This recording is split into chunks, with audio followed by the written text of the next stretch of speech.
للہ و انا الیہ راجعون، تم سب میری طرف سے ہو اور تم سب میری طرف پلٹ کے آنے والے ہو۔ آئے تھے اکیلے، جائیں گے اکیلے۔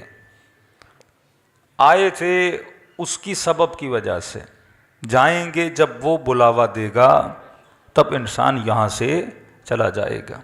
کیا لے کر آئے تھے؟ خالی ہاتھ آئے تھے۔ کیا لے کر جائیں گے؟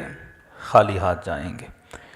کون سی چیز ہے جو انسان کا سرمایہ بنتی ہے؟ وہ انسان کا عمل ہے۔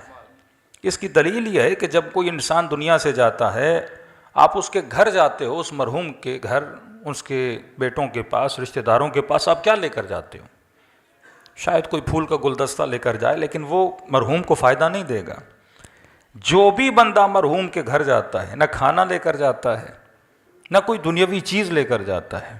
چار لوگ آپس میں بیٹھتے ہیں، بھائی کس لیے آئے ہیں؟ کہا فاتحہ خوانی کے لیے آئے ہیں۔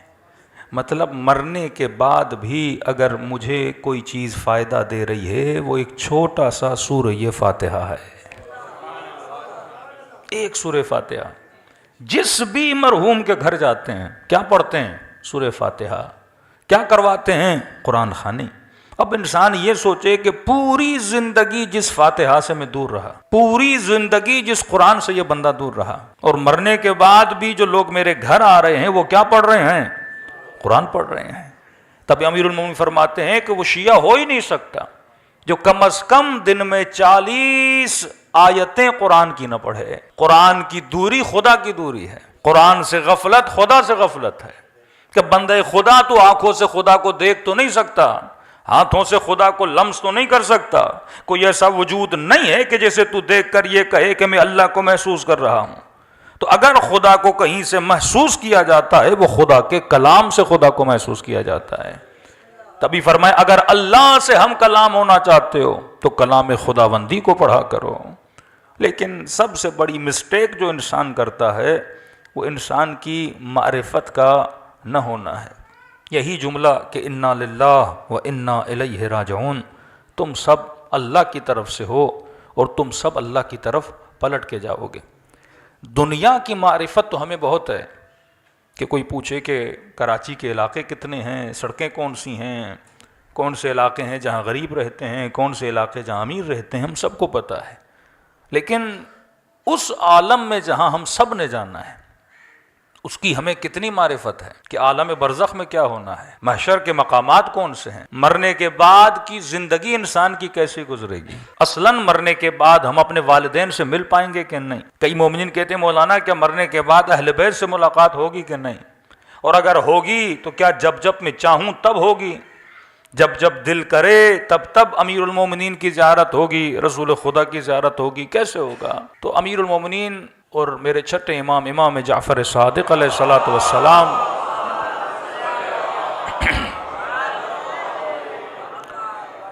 فرماتے ہیں دنیا کی زندگی اور آخرت کی زندگی میں ایک فرق ہے۔ دنیا کی زندگی ایک سوشل لائف ہے، جسے ہم اردو میں بولیں ایک اجتماعی زندگی ہے۔ مثلاً اگر ایک مولانا نے بھی یہاں تک آنا ہے تو کئی اسباب درکار ہیں تب جا کر ایک مولوی یہاں پر آئے۔ اگر میں نے خطاب بھی کرنا ہے تو میری آواز آپ تک پہنچنے میں لاؤڈ کا ہونا ضروری ہے، لائٹ کا ہونا ضروری ہے، مجھے دیکھنے کے لیے آنکھوں کا ہونا ضروری ہے، آپ سے ہم کلام ہونے کے لیے آواز کا ہونا ضروری ہے، آنے کے لیے گاڑی کا بندہ محتاج ہے، یہاں تک کہ آپ کے سفرے پر جب ایک روٹی آتی ہے، یہ روٹی بھی کئی اسباب سے گزرتے ہوئے، کوئی کسان تھا جس نے دانہ ڈالا، گندم نکلی، گندم فلور مل میں گئی، آٹا بنا، آٹا آپ نے لیا، کوئی تھی جس نے روٹی بنائی، تب جا کے آپ کے سفرے پہ کیا آ گئی؟ روٹی آ گئی۔ یعنی یہاں بندہ جی ہی نہیں سکتا اگر انسان اسباب کے ساتھ جڑا ہوا نہ ہو۔ تبھی فرمایا جس کے اسباب جتنے مضبوط ہوں گے وہ زندگی اس کی اتنی کیا ہو جاتی ہے؟ آسان ہو جاتی ہے۔ لیکن فرمایا مرنے کے بعد جو زندگی ہے وہ زندگی بغیر اسباب کی زندگی ہے، یعنی یہاں بدن سے روح نکلی، اب وہ جو عالم ہے وہ عالم اسباب نہیں ہے۔ یہاں تو لوگوں کا محتاج ہے، وہاں پہ بندہ صرف اور صرف خدا کا محتاج ہے۔ وہاں ایک ہی سبب ہے اور وہ پروردگار عالم ہے۔ یعنی یہ نہیں کہ وہ آپ کسی کے محتاج ہوں. تو دو جملے استعمال کیے. فرمایا یہاں کی زندگی سوشل لائف ہے، اجتماعی زندگی ہے، لیکن مرنے کے بعد جو زندگی ہے وہ انفرادی زندگی ہے. یعنی جیسے روح بدن سے نکلی، اب جو سفر انسان طے کرے گا یہ تک و تنہائی کا سفر ہے. اب یہ نہیں کہ باپ مدد کرنے کے لیے آ جائے، بھائی مدد کرنے کے لیے آ جائے، کوئی غیر مدد کرنے کے لیے آ جائے. کہ نہیں، جتنے سال انسان سفر کرے گا تک و تنہا سفر کرے گا. کہ مولا کیا وہاں پہ کوئی مدد نہیں ہوگی؟ فرمایا اگر وہاں پہ کوئی مدد ہوگی بھی تو انسان کے اپنے عمل کی مدد ہے.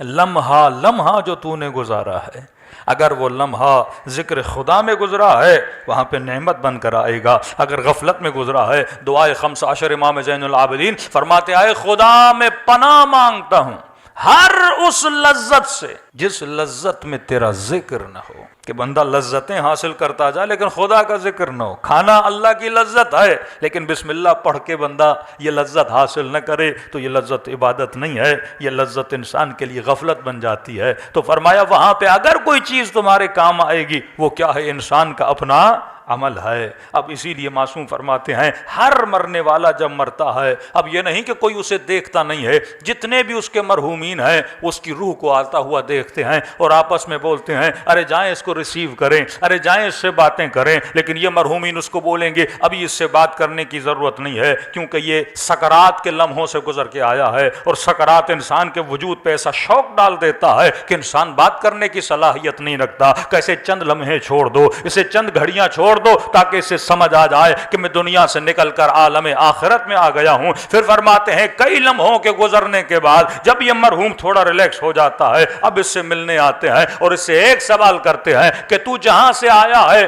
وہاں پہ ہمارا فلاں رشتہ دار جو تھا اس کے حالات کیسے ہیں. اس سے پتا چلتا ہے کہ اوپر والوں کو نیچے والوں کے حالات کا پتا نہیں ہے اور نیچے والوں کو اوپر والوں کے حالات کا پتا نہیں ہے. لہٰذا یہ حالات کی معلومات کس سے لیتے ہیں؟ جو دنیا سے وہاں جا رہا ہے. کہ یہ بتا جو وہاں پر ہے اس کے حالات کیسے ہیں. یہاں تک بھی ان کو علم نہیں ہے کہ زندہ ہے یا مر گیا ہے، مالی حالات کیسے ہیں، زندگی کیسے گزر رہی ہے. فرماتے اگر یہ بولے گا کہ وہ مر چکا ہے تو ان کے چہروں پہ مایوسی آ جاتی ہے. اس کا مطلب مر تو چکا ہے لیکن ہم اس سے ملے نہیں ہیں، اور اگر ہم نہیں ملے تو اس کا مطلب یہ ہے یہ وادی سلام کی طرف نہیں گیا ہے، وادی برہوت کی طرف گیا ہے. اور اگر یہ سنتے ہیں کہ وہ زندہ ہے تو ان کے چہروں پہ خوشی آ جاتی ہے. اس کا مطلب ابھی تک اس عالم میں آیا نہیں ہے اور وہ دعا کرتے ہیں کہ پروردگارا اگر مر جائے تو اسے وادی سلامتی میں لا کر کھڑا کر دینا. فرماتے ہیں اس حد تک ان کا آپس میں ملنا جلنا ہوتا ہے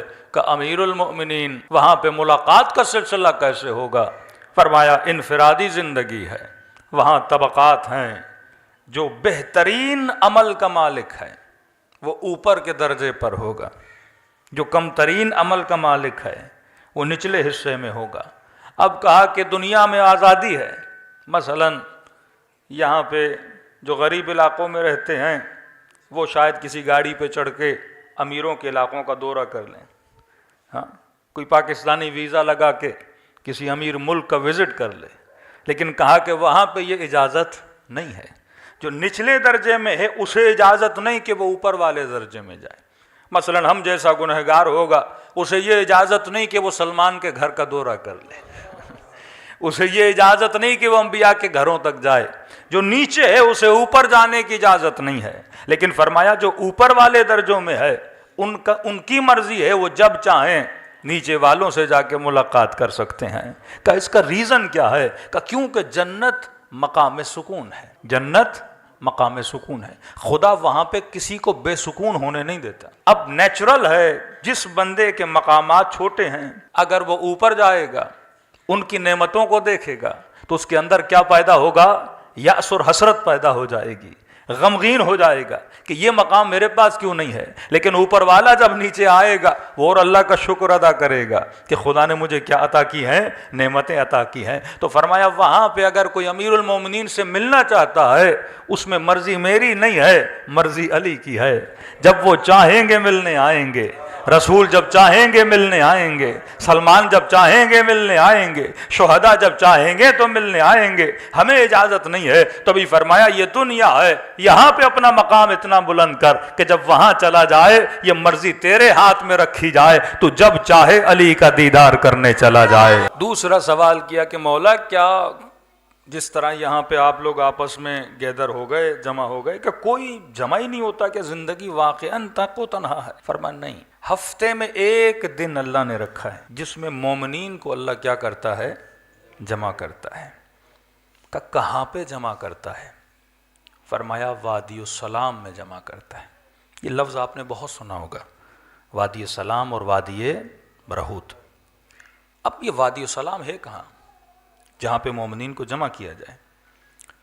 امیر المومنین اپنے ایک صحابی کے ساتھ کوفے سے نکلے، فرماتے ہیں کوفے کے 2 فرسخ یعنی 5-6 کلومیٹر 7 کلومیٹر کوفے سے ذرا دور ہوئے، تو مولا کا صحابی کہتا ہے تا حد نگاہ قبریں تھیں، قبرستان، اور جیسے وقت غروب قریب آیا، سورج اترنے کے قریب آیا، تو امیر المومنین وہاں رک گئے، اور رکنے کے بعد علی نے کلام کرنا شروع کیا، باتیں کرنا شروع کی۔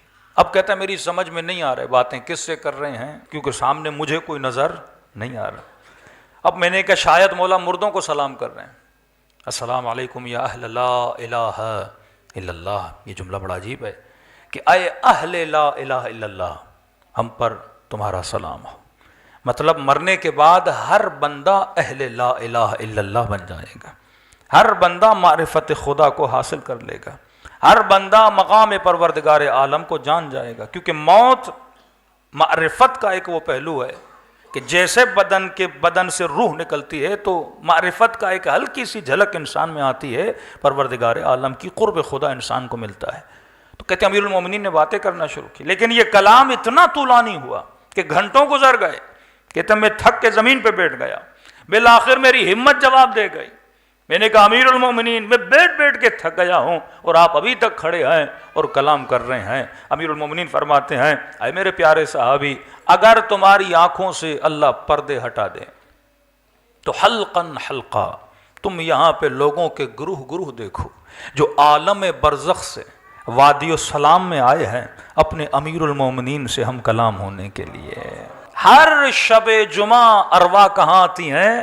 وادی السلام میں آتی ہیں۔ اب وادی السلام یہ فزیکل وادی السلام نہیں ہے، لیکن ایک ایسی جگہ جہاں انبیاء کی ارواح، جہاں امیر المومنین کی روح موجود ہے، اور وہاں پہ کیا آ کر لے دنیا مقام عمل ہے۔ اب کئی لوگ کہتے ہیں مولانا کہ مرنے کے بعد عمل ختم ہے، ہم مرنے کے بعد کوئی عمل نہیں ہے کہ بندہ یہ کہے کہ مرنے کے بعد 2 رکعت نماز پڑھ کے اپنا عمل بڑھاؤں گا، 4 روزے رکھ کے اپنا عمل بڑھاؤں گا، 2 حج کر کے اپنا عمل بڑھاؤں گا، خیرات کر کے اپنا عمل بڑھاؤں گا۔ مرنے کے بعد کوئی عمل نہیں ہے۔ فرمایا مرنے کے بعد عمل نہیں ہے، لیکن علم حاصل کرنے کی اجازت خدا ضرور دیتا ہے۔ یعنی مرنے کے بعد عمل میں اضافہ نہیں ہوتا، لیکن مرنے کے بعد انسان کے علم میں اضافہ ہوتا ہے۔ اور جب ان ارواح کو وادی السلام میں لایا جاتا ہے اور اہل بیت کی محفل میں آتے ہیں تو ان کے وجود کے علم میں کیا ہوتا ہے؟ اضافہ ہوتا رہتا ہے۔ تبھی ایک شہید کی ماں، ایک ایرانی شہید تھا، کہتے ہیں ڈیلی جاتی تھی شب جمعہ رات کو اپنے بیٹے کی قبر پہ بیٹھتی تھی، اور یہاں تک کہ صبح ہو جاتی تھی، زیارت عاشورہ پڑھا، قرآن پڑھا، مختلف اعمال انجام دیتی رہتی تھی۔ اور کئی دنوں کے بعد اس نے اپنے بیٹے کو خواب میں دیکھا۔ اب خواب کے عالم میں کیا دیکھتی ہے کہ بیٹا ماں سے ملنے کے لیے آیا ہے، یہ بھی اپنے بیٹے سے ملتی ہے، لیکن کہتی ہے میں دیکھتی ہوں کئی مومنین ہیں جنہوں نے سامان سفر باندھا ہے اور وہ کہیں جانے کی تیاری کر رہے ہیں۔ میں نے بیٹے سے کہا کہ میرے لال یہ کہاں جا رہے ہیں؟ کہ اماں یہ وادی السلام جا رہے ہیں، امیر المومنین سے ملاقات کے لیے جا رہے ہیں۔ تو میں نے کہا بیٹا تو نہیں جائے گا؟ کہ اماں علی نے کہا ہے کہ جب تک ماں ہو تو ماں کے حضور میں بیٹھے رہنا، اور ماں چلی جائے تو پھر وادی السلام میں آنا۔ کہ اماں اسی لیے جب آپ آتی ہیں میں علی کی زیارت سے محروم ہو جاتا ہوں۔ تبھی شاید یہ مکروہ ہے کہ راتوں کو قبرستان نہ جایا کرو، دنوں کو قبرستان جایا کرو، کیونکہ راتوں کو مومنین کی ارواح کو وادی السلام میں بھیج دیا جاتا ہے۔ تبھی میرے چھٹے امام سے کسی نے کہا کہ مولا میرا بھائی بغداد میں ہے اور مجھے خوف ہے کہیں وہ مر جائے گا، اسے وہیں دفن کر دیا جائے گا، کیونکہ ہر مومن کی خواہش ہے میرے جسم کو وادی سلام میں دفن کیا جائے، تو میرے چھٹے امام فرماتے ہیں کہ مومن دنیا کے کسی بھی کونے میں مر جائے، جسم اس کا کہیں بھی دفن ہو، خدا حکم دیتا ہے کہ مومنوں کے جسموں کو وادی السلام میں لا کے دفن کر دیا جائے۔ صلوات پڑھے محمد و آل محمد۔